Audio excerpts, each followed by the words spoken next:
Continue करते हैं applications of the ट्रिग्नोमेट्रीज को।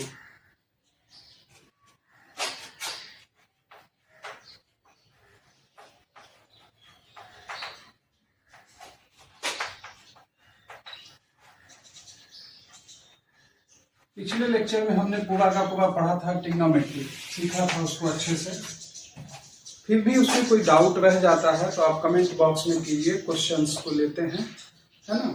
तो आप ही लोगों को रिक्वेस्ट है, नेक्स्ट चैप्टर है जो क्लास 10 का एप्लीकेशन ऑफ ट्रिग्नोमेट्री, इसमें भी हम जो सीखेंगे बेसिकली बिना टाइम वेस्ट किए आप लोगों का अच्छे से अच्छे क्वेश्चंस को लेंगे जो चैलेंजिंग क्वेश्चन होंगे, ठीक है ना। और आप लोगों का प्यार मिला अगर आगे तो हम और भी पूरा मैथमेटिक्स तो है ही, और भी सब्जेक्ट्स जैसे फिजिक्स, केमिस्ट्री, बायोलॉजी, है ना, उस सब पे भी बेस्ड हम बहुत अच्छे से अच्छा लेक्चर्स रिकॉर्ड करके आपको देंगे, ठीक है। एप्लीकेशंस ऑफ ट्रिग्नोमेट्री में क्या था, जो थ्योरी हमने पढ़ लिया है उसी का यहाँ पे क्या है, एप्लीकेशन है बेसिकली। तो एप्लीकेशन ऑफ ट्रिग्नोमेट्री को सीखने से पहले हमको 2-3 चीजें जाननी जरूरी है। क्या क्या? जैसे है लाइन ऑफ साइट। क्या है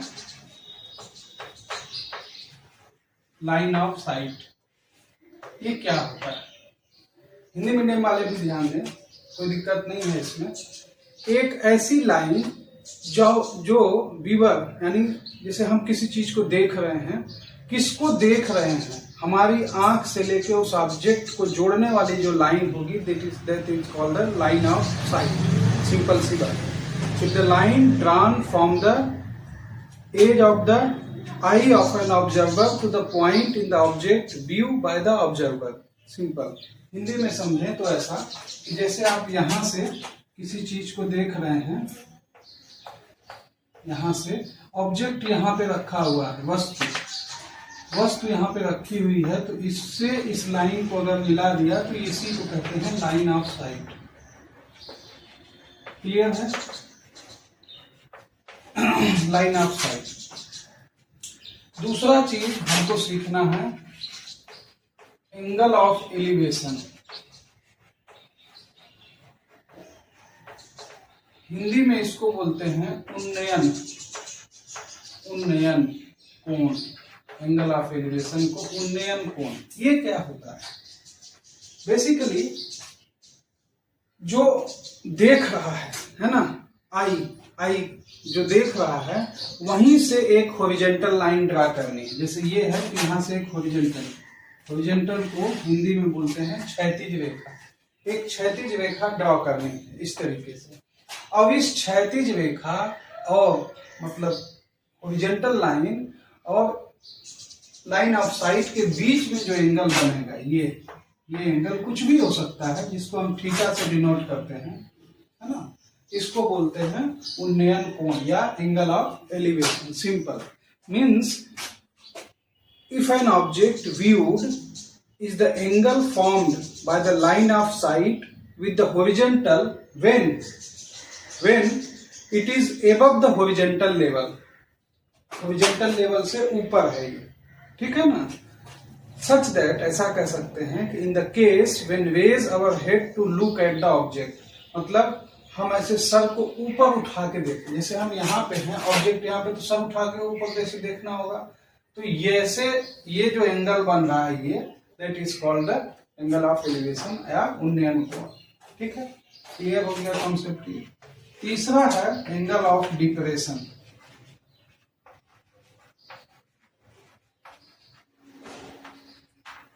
एंगल ऑफ डिप्रेशन का केस क्या है, इसको बोलते हैं हिंदी में अवनयन कोण।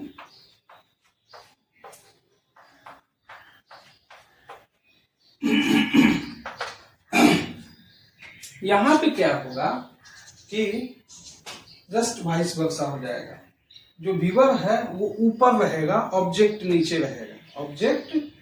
रहेगा। तो जहां पे भी उल्टा कुछ भी हो, लेकिन जो हमारी डेफिनेशन है कि आई जहां पे है उसी से हमको हॉरिजॉन्टल लाइन ड्रॉ करनी है।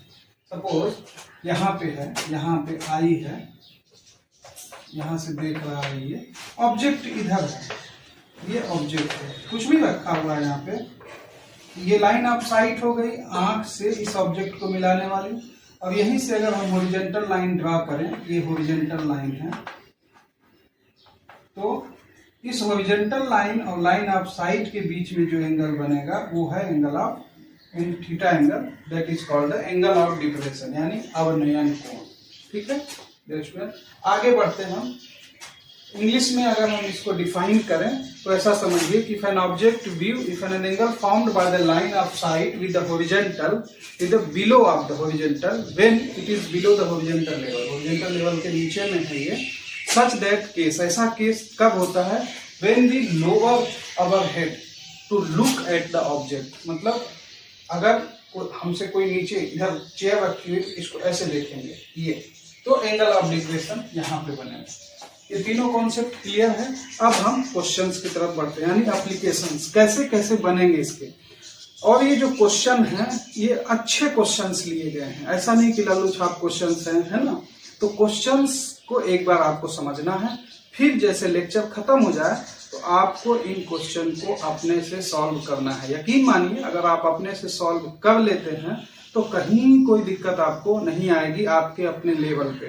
ठीक है, और इससे फिर आगे क्वेश्चन आपको सॉल्व करने हैं। ठीक है, क्वेश्चंस हमने लिए हैं, है ना। क्वेश्चंस देखते हैं। जैसे क्वेश्चन है the angle of elevation, the angle of, इसको मिटा देते हैं,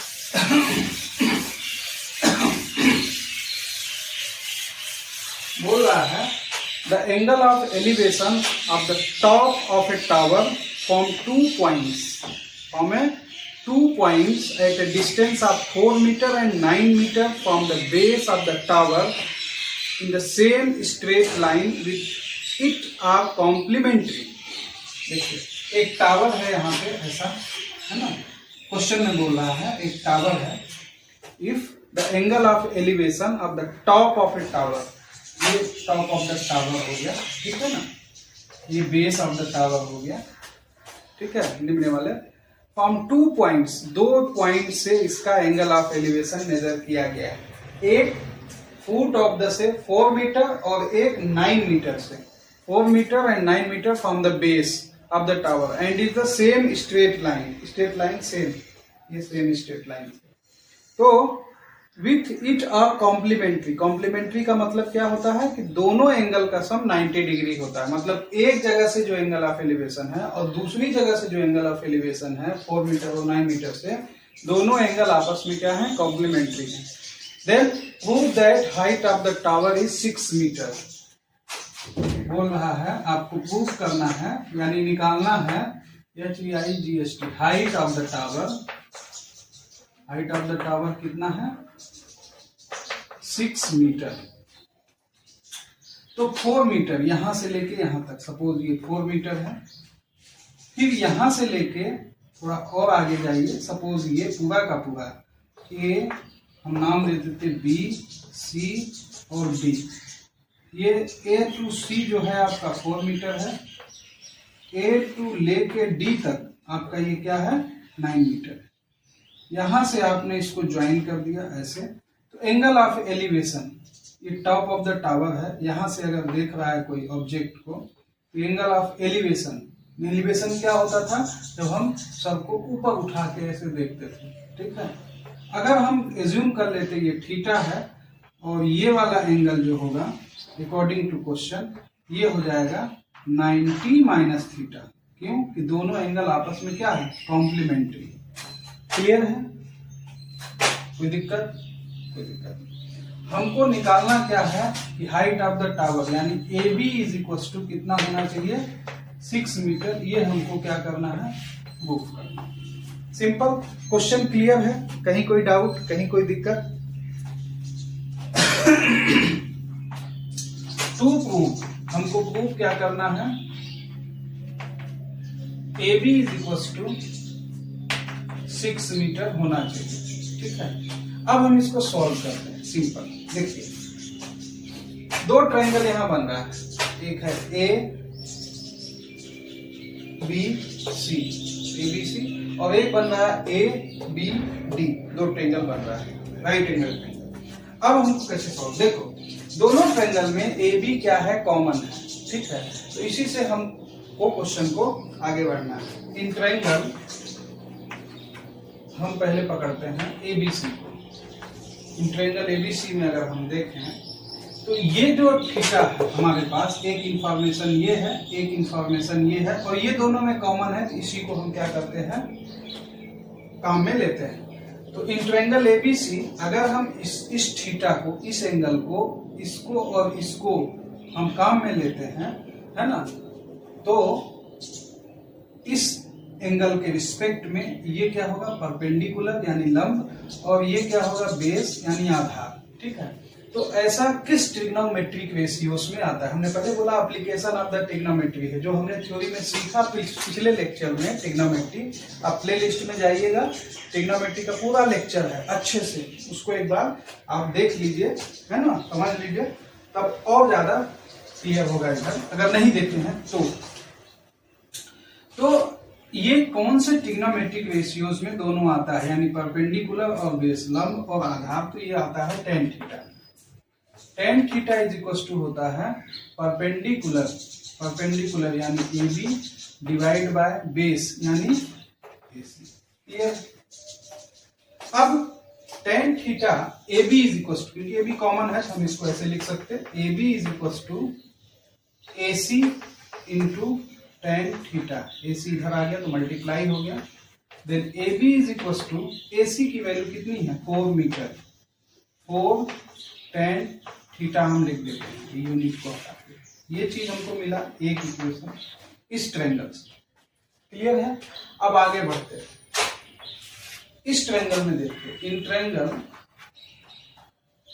ABD में, ABD में ये बोल रहा है, ये एंगल है हमारा 90 माइनस थीटा, और ये पूरा AD 9 मीटर गिवन है, और AB जो है तो कॉमन है दोनों केसेस में, है ना। तो टेन थीटा कितना है, 90 minus theta, 90 minus theta is equal to same here AB divide by क्या हो जाएगा, AD। तो टेन 90 माइनस थीटा वही पिछला ट्रिग्नोमेट्री में हमने सीखा है, अगर 90 माइनस थीटा है तो ये कॉट थीटा के इक्वल होता है, इसके इक्वल होता है, कॉट थीटा के इक्वल होता है टेन 90 माइनस थीटा। अभी इसको रहने देते हैं, tan 90 minus theta is equal to AB क्या है हमारा, कॉमन है, AB को ऐसा ही रहने दीजिए, डिवाइड बाय AD की वैल्यू क्या है, 9 मीटर। ये कॉट थीटा है तो AB इज इक्वल टू हो जाएगा 9 इंटू कॉट थीटा। ये है इक्वेशन नंबर 2। देखिए इक्वेशन नंबर 1 और 2 जो हमने फाइंड आउट किया, तो AB is equal to this and AB is equal to this, दोनों सेम टू सेम है, AB बराबर, तो ये जो 4 टेन थीटा और 9 कॉट थीटा दोनों आपस में इक्वल होगा, तो यहां से फॉर्म इक्वेशन 1 एंड 2। इक्वेशन 1 और 2 से आप इसको कर लीजिए, 4 tan theta is equal to 9 cot theta, 9 cot theta, 4 tan theta is equal to 9 cot theta. तो जब कॉट थीटा को इधर बुलाइएगा आप, तो ये हो जाएगा tan theta divide by cot theta. क्यों? क्योंकि इधर क्या है, मल्टीप्लाई इज इक्वल टू 9, 4 चला जाएगा उधर, मतलब इसको इधर लिख रहे हैं,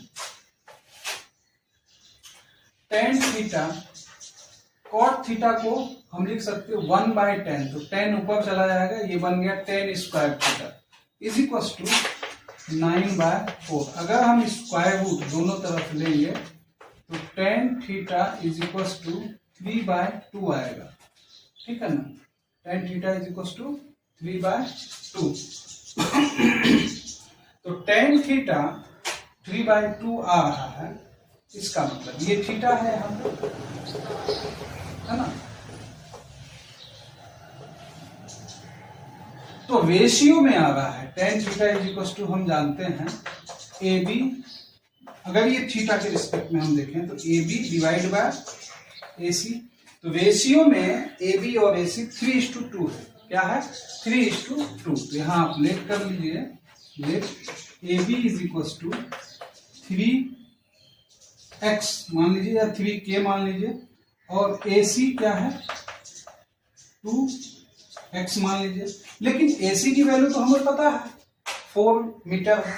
AC की वैल्यू क्या पता है हमको 4 मीटर है। तो 2x is equal to 4 metre, यानी x is equal to 4 divide by 2। 4 divide by 2 करने से कितना आएगा 2। x की वैल्यू कितनी आई 2। तो AB इज इक्वल टू क्या हो जाएगा, AB is equal to 2, 3x है तो 3 इंटू 2, क्योंकि x की वैल्यू क्या निकली 2, तो क्या इतना होगा 6 मीटर। AB की वैल्यू 6 मीटर, यही हमको प्रूव करना है। AB is equal to 6 metre. Clear है, चाहे कोई दिक्कत। इस तरीके से हम इस क्वेश्चन को बहुत आसानी से सॉल्व कर लिया, आपको समझ में भी आ गया। अब क्या करना है आपको, और क्वेश्चंस ले रहे हैं उसको समझकर फिर इसको जो है आप अपने से सॉल्व कीजिए। अगर आपसे सॉल्व हो रहा है या कहीं अटक रहे हैं तो फिर आप देखिए, अब आपको खुद फील होगा कि हमने कुछ काम किया अच्छे क्वेश्चंस को। वैसे लल्लू छाप क्वेश्चन लेना हो तो बहुत सारे ऐसे क्वेश्चन है जो टाइम पास करके हम कर सकते हैं, ठीक है ना, लेकिन अच्छे और चैलेंजिंग क्वेश्चन को हम यहाँ सॉल्व कर रहे हैं। मिटा देते हैं इसको।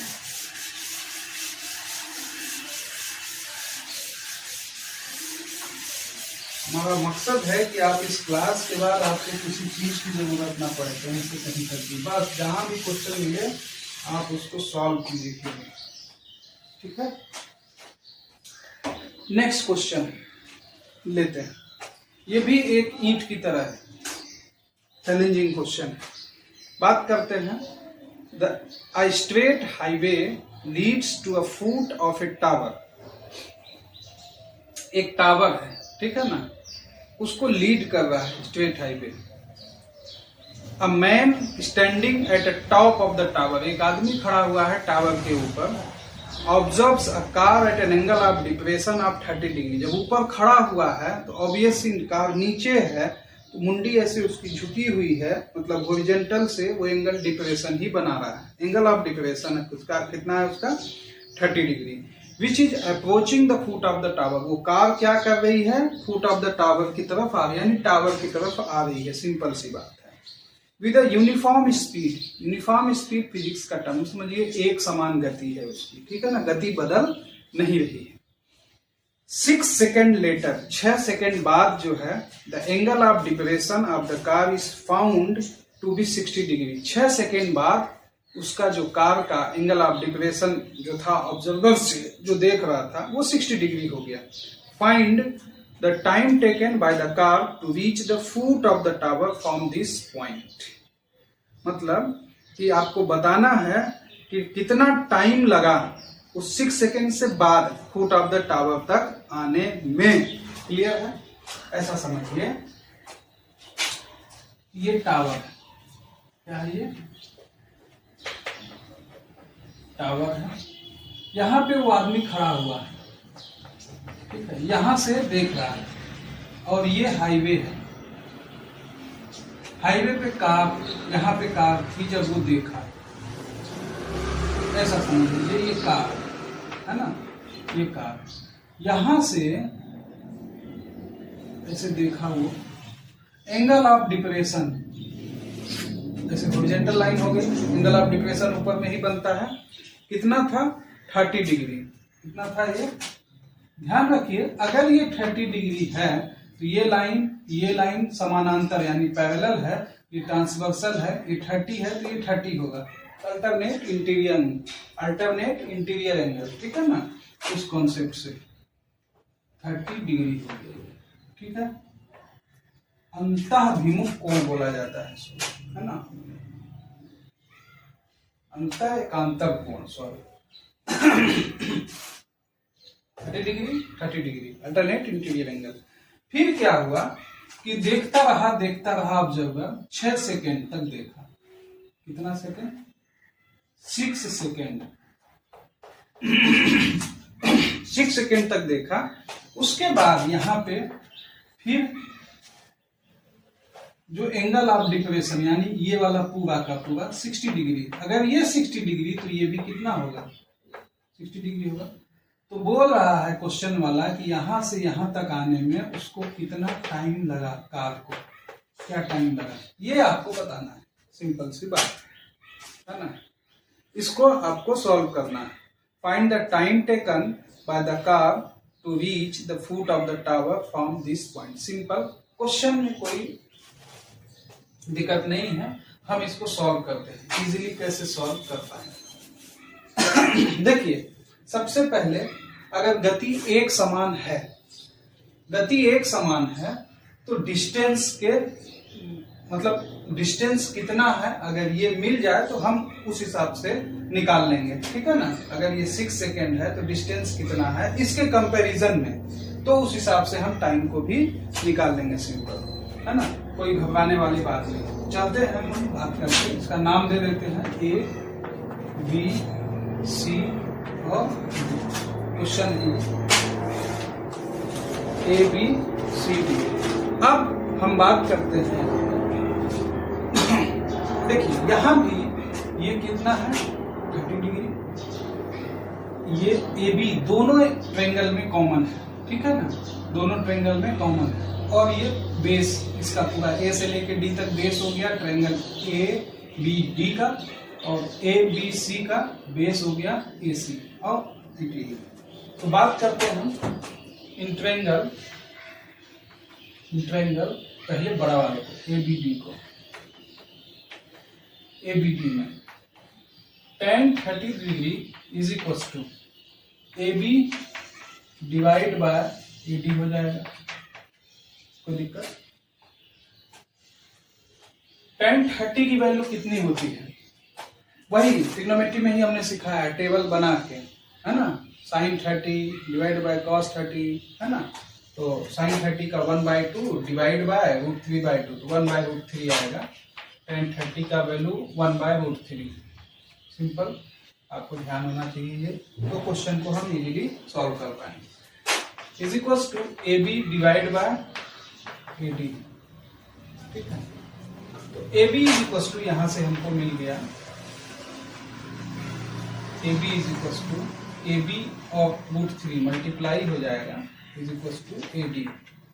AB is equal to AD divide by √3। Question number 1 दे देते हैं इसको। यहीं पे फिर हम देखते हैं इन ट्रायंगल ABC में tan 60 degree is equal to AB divide by AC। tan 60 की वैल्यू वहीं से √3 AB डिवाइड बाय AC। तो यहां से AB इज इक्वल टू आपको मिल जाएगा √3 ऑफ AC। यहाँ पे कहीं किसी को कोई दिक्कत नहीं होनी चाहिए, कोई प्रॉब्लम नहीं। अब आप देखिए AB is equal to AD divide by √3 है और AB is equal to √3 AC। Clear है। अब यहाँ पे क्या है कि ये चीजें इधर वाले इक्वेशन 1, इसको अगर हम इक्वेशन 2 दे दें तो फॉर्म इक्वेशन 1 एंड 2 दोनों इक्वेशन से क्या होगा कि AD बाय √3 और √3 AC दोनों आपस में इक्वल होगा नहीं होगा, ये उधर चला जाएगा। AD इज इक्वल टू √3 और √3 मल्टीप्लाई होगा तो 3 आएगा, है ना। AD इज इक्वल टू आपको मिलेगा 3AC। अच्छी बात है साहब जी। AD ये A से लेके D तक कितना है 3AC, मतलब AD को अगर हम 3 टुकड़ा करें बराबर 3 टुकड़ा करें तो AC जो है AC फिर AC फिर AC ऐसा, तो 3 AC मिला के पूरा AD हो रहा है। क्लियर है, कहीं कोई दिक्कत? यहां से AD इज इक्वल टू हमको मिल गया। AD को हम ऐसे भी लिख सकते हैं, देखिए AD की जगह हम लिख लेते हैं, AD की जगह हम लिख सकते हैं AC plus DC is equal to 3AC। लिख सकते ना, AC को उधर भेज दीजिए तो DC is equal to 3AC minus AC, तो DC इज इक्वल टू आपको मिलेगा 2AC। DC is equal to 2AC।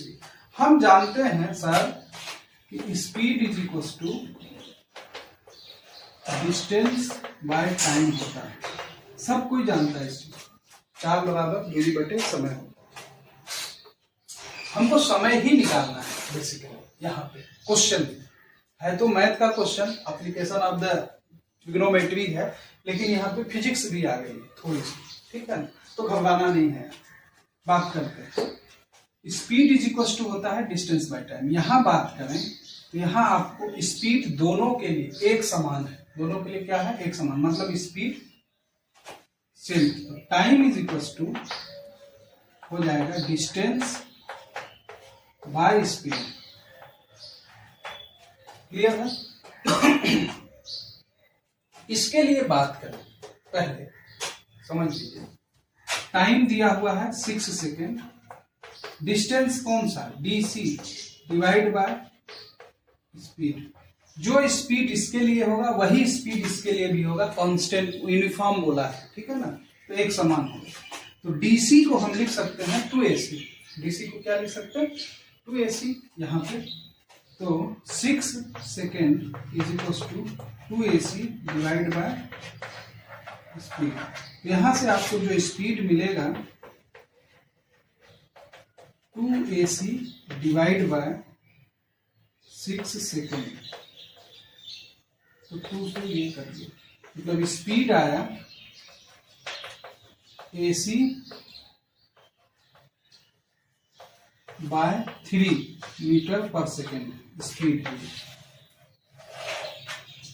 इसके लिए हम टाइम निकाल रहे हैं, इसके लिए स्पीड क्या होगा, वही फार्मूला है, distance divide by time, distance divide by time. तो डिस्टेंस क्या है, AC है ना। टाइम नहीं पता हमको, टाइम नहीं पता है, लेकिन स्पीड पता है हमको। स्पीड क्या है हमको पता है, तो इससे हम सॉल्व कर लेते हैं, इसको मिटा देते हैं।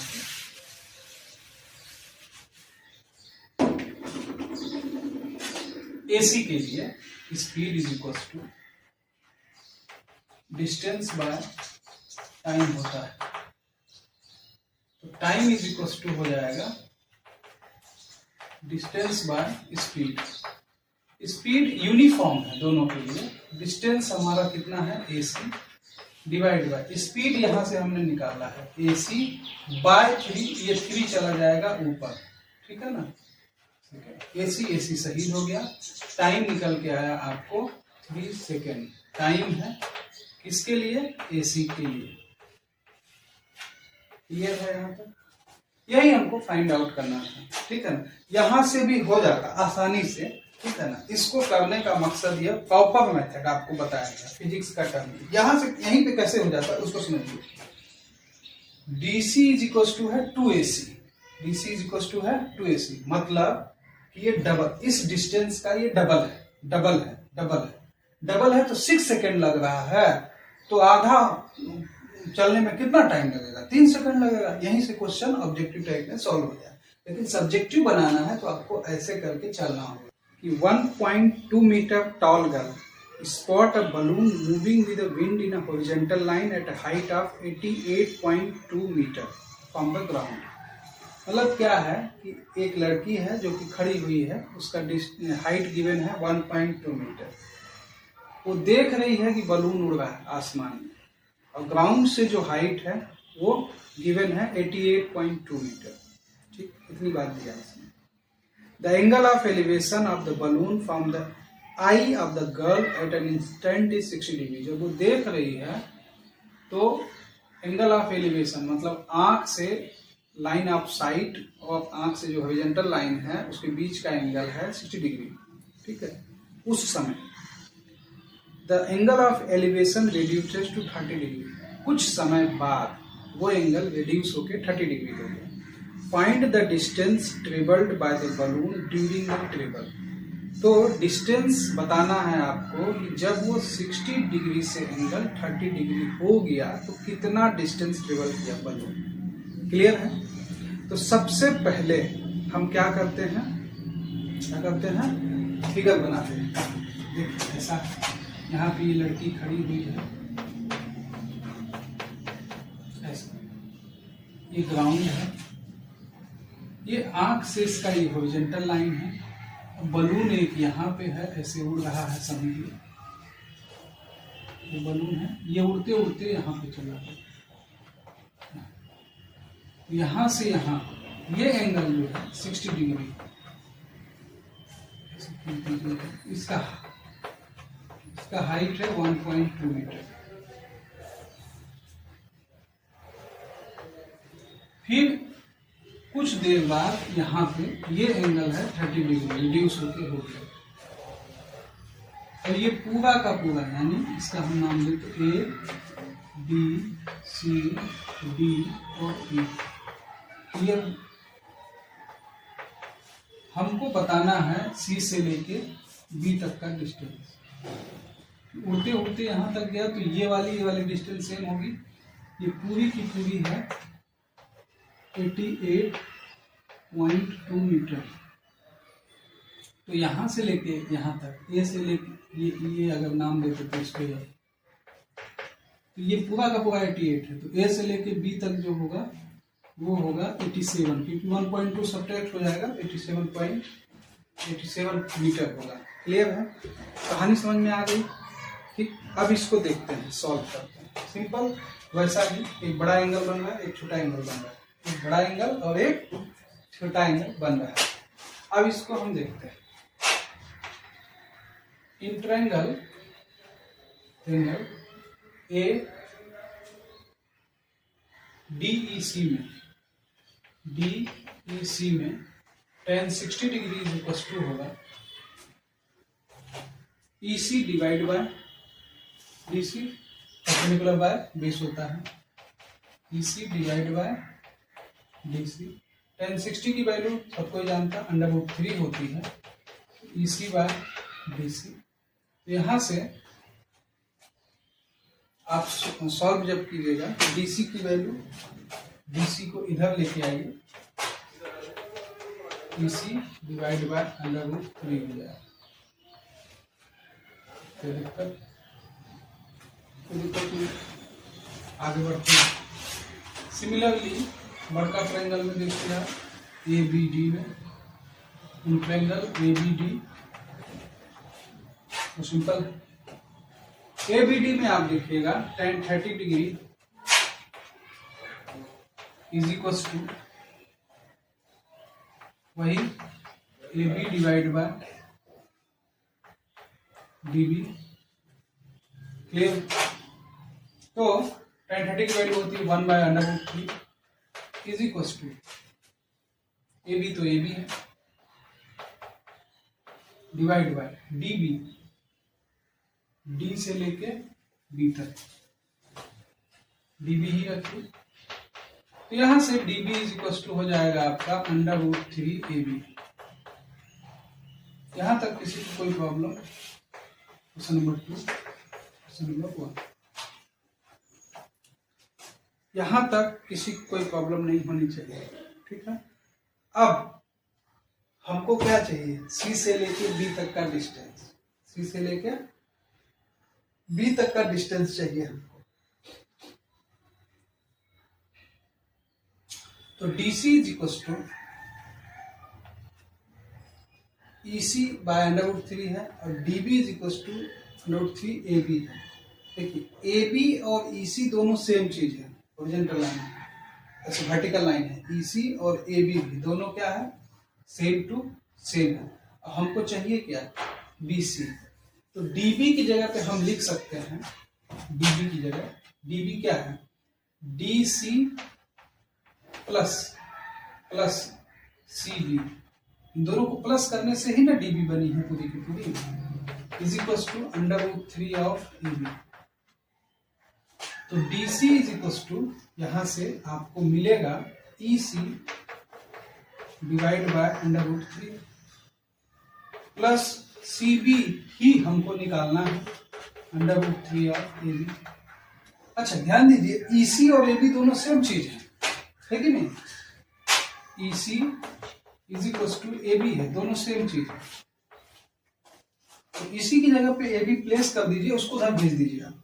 तो C B is equal to हो जाएगा √3 A B minus E C divide by √3। Clear है? और एसी की जगह, ईसी की जगह आप ए बी लिख दीजिए बिना झिझक, कहीं कोई दिक्कत नहीं। अब इसको सॉल्व कर लीजिए। C B is equal to, LCM लीजिएगा तो √3 आएगा, तो ये बन गया 3ab माइनस ए बी। तो C B is equal to 2ab divide by √3। इसको विशनलाइज कर दीजिए थोड़ा, तो √3 ऊपर चला जाएगा, तो 2√3 हो गया ए बी डिवाइड बाय 3 होगा। क्लियर है? अब वैल्यू पुट कर दीजिए सिंपल, तो सी बी की वैल्यू आपको मिल जाएगी 2√3 इंटू 87 डिवाइड बाय 3। 87 को 2 से मल्टीप्लाई कीजिए, 2 7 14 का 4 1 16 1 17 डिवाइड बाय 3 है। ये √3 को 3 ही रहने दीजिए, है ना? तो हो जाएगा 3 5 जा 15 और 3 8 जा 24 मीटर। ये बलून का क्या है, डिस्टेंस निकलता है। देख इतना सिंपल, कोई मुश्किल नहीं है। तो इस तरीके से आप जो है तो वेस्ट क्वेश्चंस जो भी हैं आपके, आप उसको सॉल्व कीजिए। अगर उसमें भी कोई डाउट होता है तो आप कमेंट बॉक्स में कीजिए, हम इकट्ठा करके फिर से एक लेक्चर्स बनाने की कोशिश करेंगे। ठीक है ना? Best of the luck, thank you very much.